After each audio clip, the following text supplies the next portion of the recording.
Hey, Jack. Don't you like it? Better like this? You know, with some clothes on. Isn't it sexier? Hell no. That's not what I paid off. Don't take it all off. All right, just wait a second, okay? Jack Nabbit, Wait a second. hurry up, woman. My meter's running down, Sonova.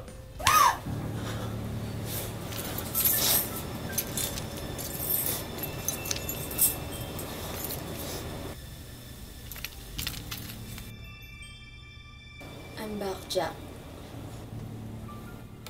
And yeah, That's what I'm talking about.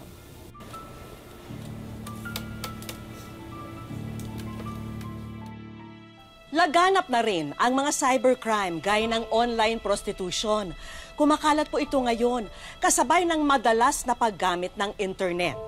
Nagbabayad ang mga parokyano nito para makapanood ng mahalay at masela na palabas. Tampok po namin ngayon ang kwento ng isang buhay na nasira dahil sa kalakarang ito. Ako po si Vicky Morales at ito ang wish ko lang. Alam mo, nakabisit yung crush ko.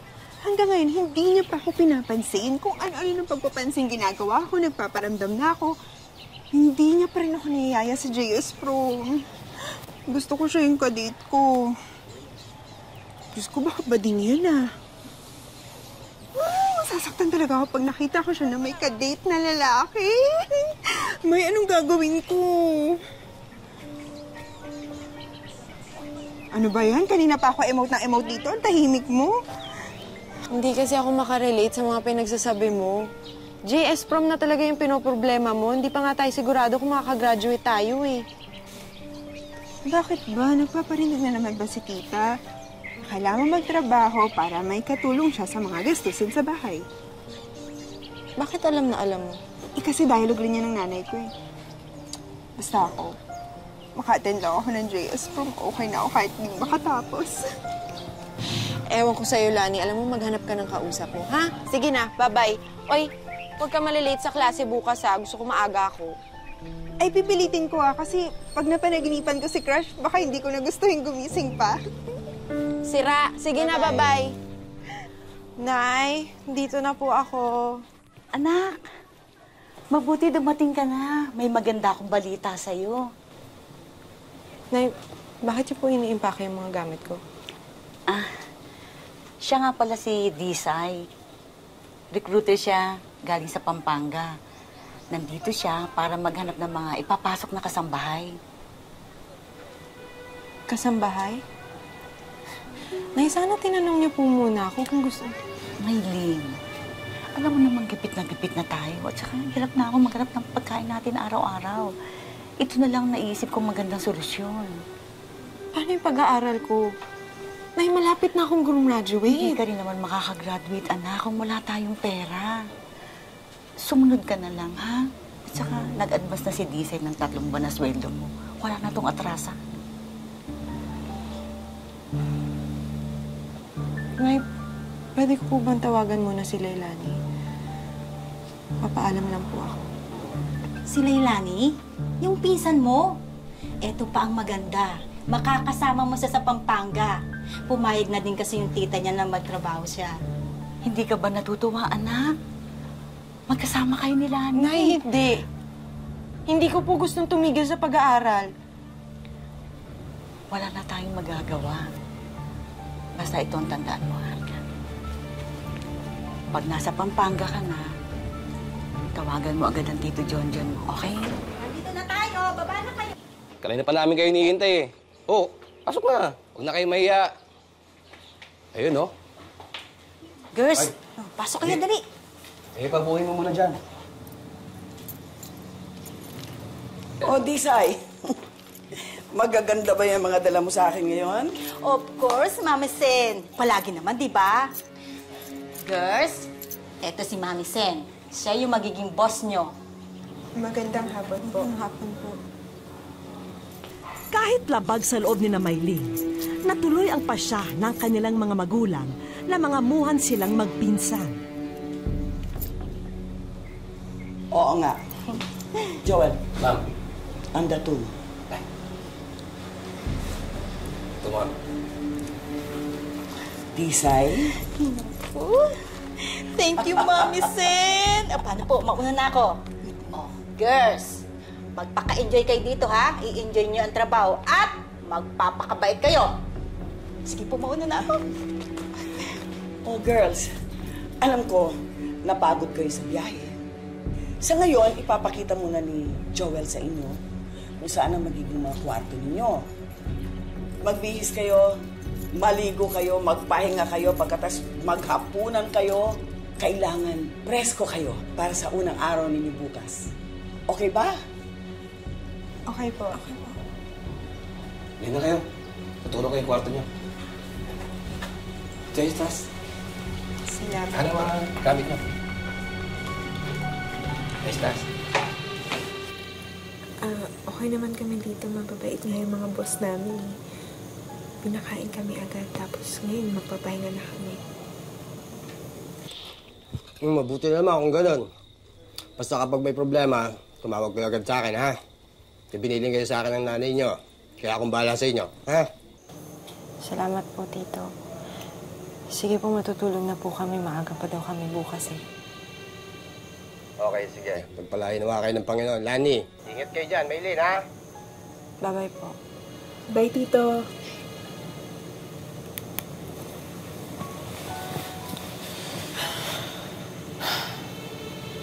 Ay, buhay. Parang life. Estudyante ka noon. Kasambahay ka na sa susunod. Sana okay dito. Para makapag-ipon tayo, tapos makabalik na tayo sa eskwela. Umaasa ka pa rin makakapagtapos tayo? Yun ang plano. Mag-iipon tayo, babalik tayo sa school, at gagraduate tayo. Ha? Okay. Tulog na tayo.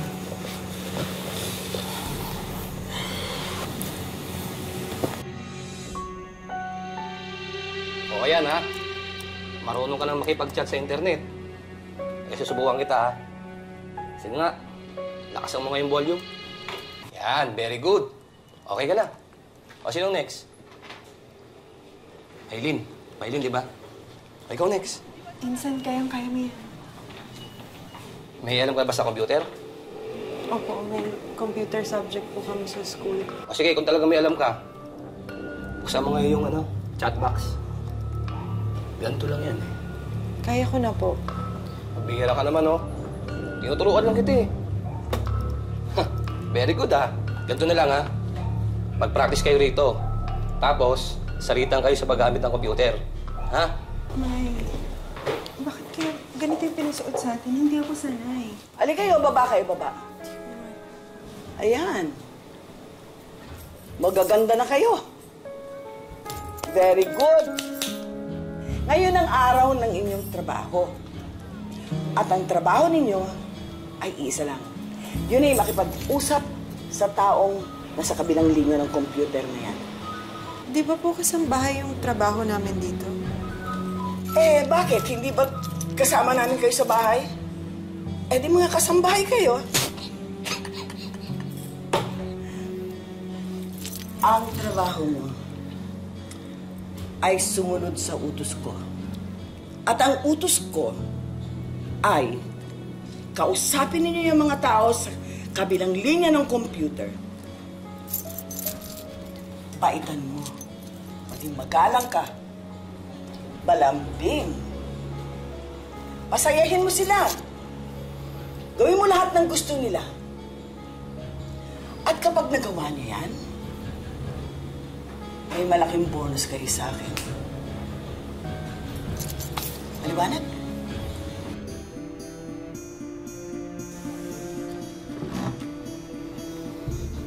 Nagtaka si Maylin kung bakit ganito ang silid na pinasok niya. Pero tinutuban na siya na iba ito sa inaasahan niyang magiging trabaho rito. Ale! Ha? Hi. This is your name. Hello. Maylin. My name is Maylin. Hey. That's me. Name. How old are you? 16.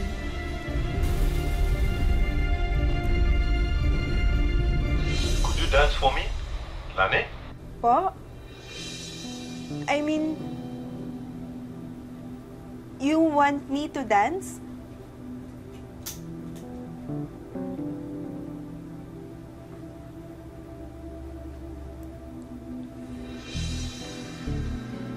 Oh, wow, you're so beautiful, baby. Take that shirt off. Excuse me? Take your shirt off. No! What do you mean, no? You're beautiful. Come on, I'm paying for this. Come on, make me happy. Hey, where are you going? What kind of operation is this? Sumunod ka sa kanya. Sundin mo kung anong gusto niya. Kung di mo gusto, ihataw ko sa'yo ito. Bakit? Pero, Mami Zen, bakit? Nagbayad na ako sa nanay mo. Binili na kita. Kaya wala kang magagawa kundi sundin ang gusto niya. Yun ang gusto ko. Sumunod ka. Bumalik ka doon. Kung hindi mo gustong hataw ko sa'yo ito, bumalik ka doon!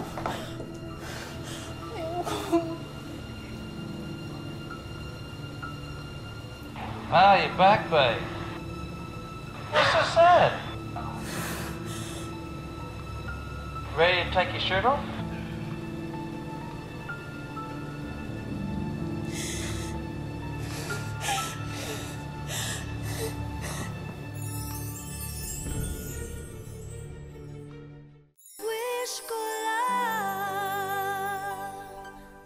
Dahil sa labis na kahirapan, pinilit ng kanilang mga magulang, sina Maylene at Lailani, na tanggapin ang trabaho sa Pampanga.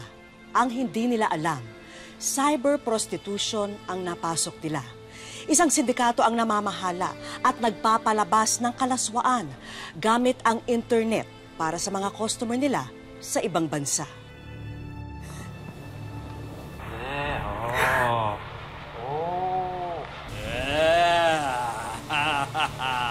Yes, yes! Yes, yes! Oh, baby, it's so beautiful! Okay kayo. Siguradong wala na kayong gadgets dito, ha? Kapag nahulihan ko kayo na may hawak na cellphone, nakikita niyo to?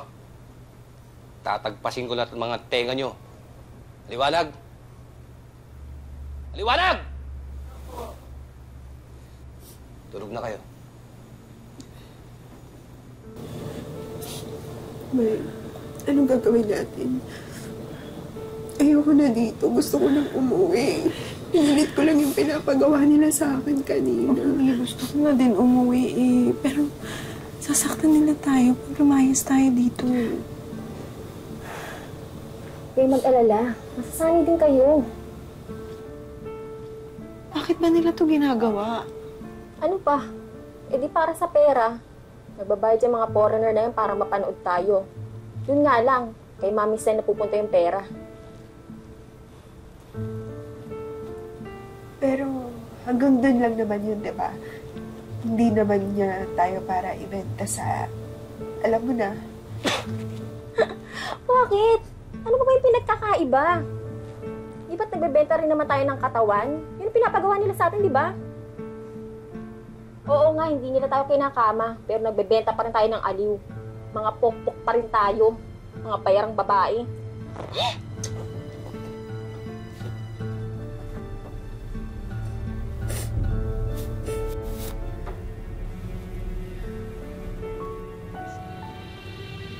Naitago mo yan? Oo, kaya lang lubat. Walang saksakan dito eh. Okay kayo. Labas. Kakausapin kayo ni Mami Sen. Meron daw sasabihin sa inyo. Ano pang hinihintay nyo? Labas na!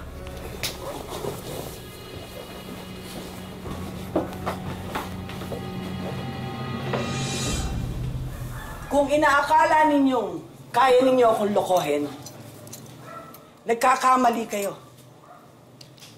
Dahil lahat ng kinikilos ninyo sa computer, namo-monitor ko. Ang mahabang panahon na binibigay sa customer, malaki kikitain. Ang maigsi, maliit din ang kikitain. Ikaw, Presi, ang tanda mo na dito? Hindi ka pa natuto? Bakit napakaiksi ng panahon mo kanina?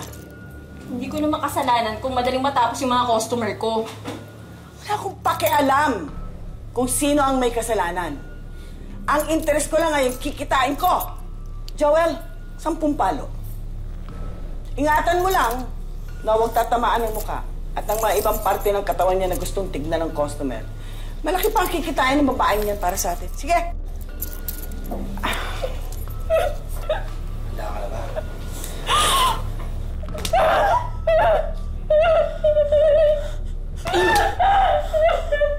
Medyo!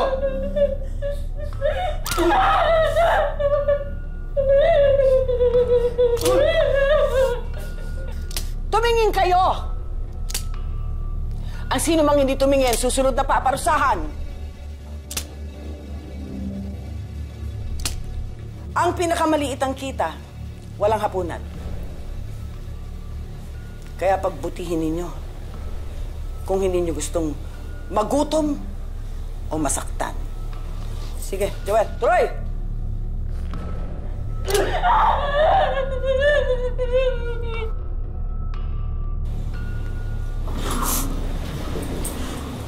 Bakit po? Special request ng customer mo. Anong special request? Ka nang pumalag. Malaking binayad ng customer mo. Sige na. Parehas lang tayong mahihirapan. That's it. Now we got a show.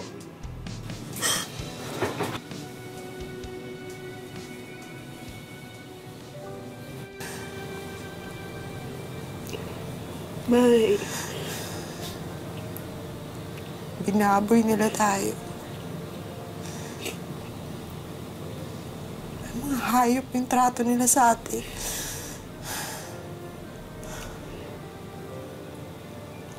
Pero makakatakas tayo. Makakaalis tayo sa impyernong to.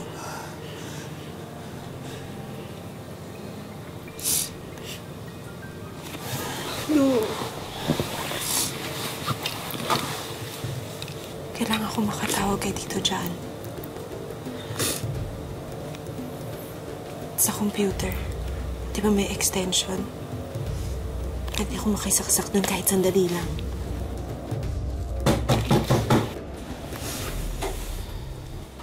Hoy kayo.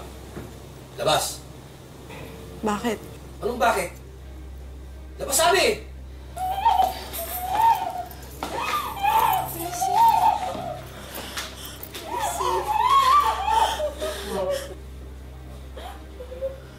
Ayaw na raw magtrabaho sa atin si Presi. Nagtangka siyang tumakas. At ito ang inabot niya. Ngayon, sino pang customer ang magkaka-interest na tignan ng mukha niya? Eh ganyan may pilat na. Sino? Oy! Kung hindi ka namin makakakinabang, walang pwedeng makinabang sa'yo. Joel, alam mo na gagawin mo dyan? Bumawa mo makinabang!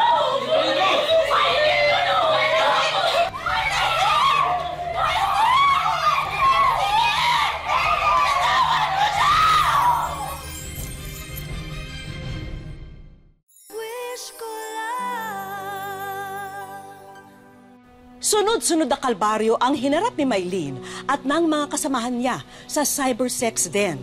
Nagmistulang mga alipin sila na walang magawa laban sa pang-aabuso sa kanilang pagkatao. Alam ni Mylene na kung hindi sila gagawa ng paraan na makatakas, doon na sila mamamatay. Oh, baby. Hot, baby. Yeah. Sweet. Oh, come, Daddy. Oh, more hot than last time, huh? Come on, come on. Oh, come on, baby. What's under that pillow? Come on! Sarado ka ba sa gagawin mo? Delikado to. Ito lang yung naisip kong paraan para maiwan ako mag-isa dito. Kaya sige na, pag nagtanong sila, sabihin mo masama pakiramdam ko, ha? Sige na.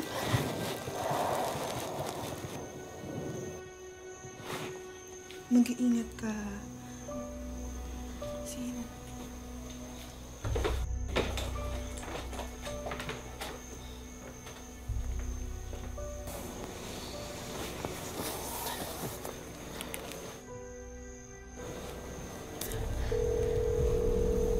Hello? Hello, Maylin. Buti napatawag ka. Hello, Tito John? Hindi ka rin tumatawag sa inyo eh. Simula nung dumating ka rito sa Pampanga, tinatawagan ko tong number mo, hindi naman makontak. Tito, sinasaktan po nila kami dito. Hindi nila kami pinapaalis ng bahay. Ano ka mo? Saan kayo nandun? Pupunta kami ngayon dyan. Number 52, Bakugan Street po, Tito. Bilisan niyo po. Maylin! Maylin!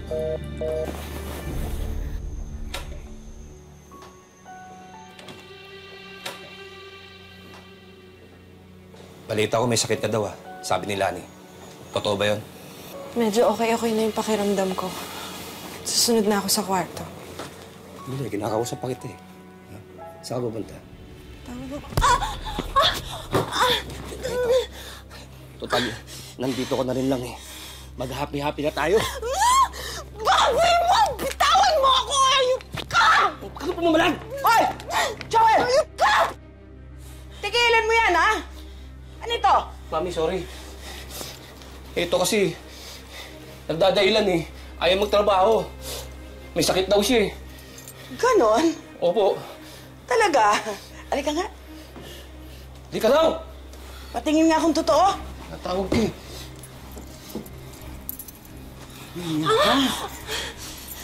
Sa lahat ng ayoko yung nagdadahilan para hindi lang makapagtrabaho. Sobrang katabaran mo Alam mo, Joel, alam ko na kung anong dapat nating gawin dito para maparusahan. Ano, Mami? Di ba gusto mo yung babaeng yan? Gusto. Ay, ibibigay ko na siya sa'yo. Salamat, Mami, ha? Ano ba, Joel? Hindi ngayon. Hindi dito. Kami naman. Mag-iisip ako ng paraan kung paano natin mapapagkakitaan ito. Kailangan merong audience. Kuha mo. Kuha ko na, Mami. Teka na. Sige. Sumama ka na. Hello po, police station? Hindi ko alam kung bakit hindi ko ito naisipan agad.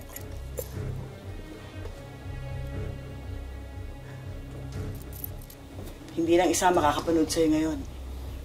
Marami sila. Panonoorin nila kung paano ka wawasakin ni Joel. Joel, ay hinihintay mo. Salamat, madam, ha?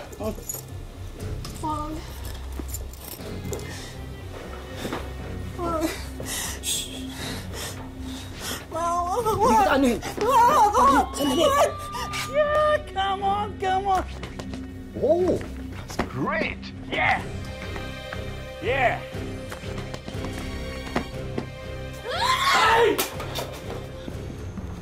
Walang kikilos ng masama. Nasaan ang amo nyo? Nasaan yung may-ari ng bahay? Si Maylin! Nasaan si Maylin? Walang gagalaw ito! Sir, pabasok ko po yan. Diyos ko, si Maylin! Nasaan si Maylin? Ano ito? Cellphone? May cellphone ka? Maganda ba ito sa'yo, ha? Gusto mo bang patayin kita ngayon din? Tinggal! Walang gagalaw! Ibaba mo yan! Patang! Ayoko! Nagkinawalis ka natin ko! Ha? Baba! Huwag kang mabilis Di ba? Hayop ka! Demonyo ka! Hayop! Wala mo ako sa lalim. Napagutusan lang po ako eh. Presinto na kayo magpaliwanag! Tara na! Teka! Labas!